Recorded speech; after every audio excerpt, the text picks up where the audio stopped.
அஸ்ஸலாமு அலைக்கும் வரஹ்மத்துல்லாஹி வபரகாத்துஹு. அந்த மக்காவின் வீதியிலே, மக்கத்து வீதியிலே மன்னர் மஹமூது முஸ்தபா ஸல்லல்லாஹு அலைஹி வஸல்லம் அவர்கள் நடந்து சென்று கொண்டிருக்கிறார்கள். அவர்களுக்கு முன்னால் வயதான ஒரு மூதாட்டி தன் தலையிலே சுமக்க முடியாத சாமான்களை, பொருட்களை ஒரு மூட்டையிலே சுமந்து சென்று கொண்டிருக்கிறார்கள்.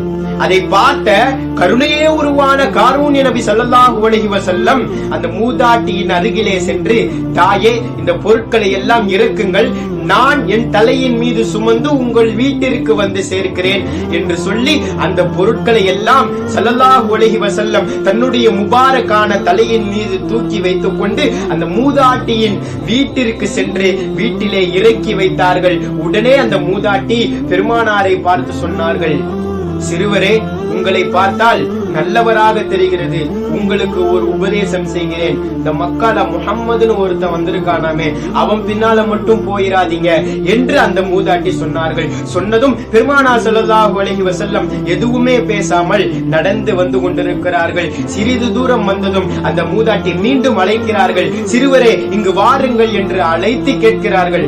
உங்க பேரை கேட்க மறந்துட்டேன், உங்க பேரு என்ன என்று கேட்டதும் ஸல்லல்லாஹு அலைஹி வஸல்லம், அம்மா, தாயே, எந்த முஹம்மதை பற்றி இப்போது நீங்கள் திட்டினீர்களோ அந்த முஹம்மது தான் நான், என்னுடைய பெயர் முஹம்மது என்று சொன்னதும் அஷ்ஹது அல்லா இலாஹா இல்லல்லாஹ் வ அஷ்ஹது அன்னக ரசூலுல்லாஹ், அந்த மூதாட்டி உடனே சொன்னார்கள், அல்லாஹ்வை தவிர வணங்குவதற்கு தகுதியானவன் வேறு யாரும் இல்லை, நீங்கள் தான் அல்லாஹ்வின் தூதர் என்று நான் இப்போதே சாட்சி கூறுகிறேன் என்று சொன்னார்கள். எனவே அன்பான பெருமக்களே, பெருமானாரின் நற்குணத்தாலும் பல நபர்கள் ஈமான் கொண்டிருக்கிறார்கள் என்ற வரலாறுகளை நாம் பார்க்கிறோம்.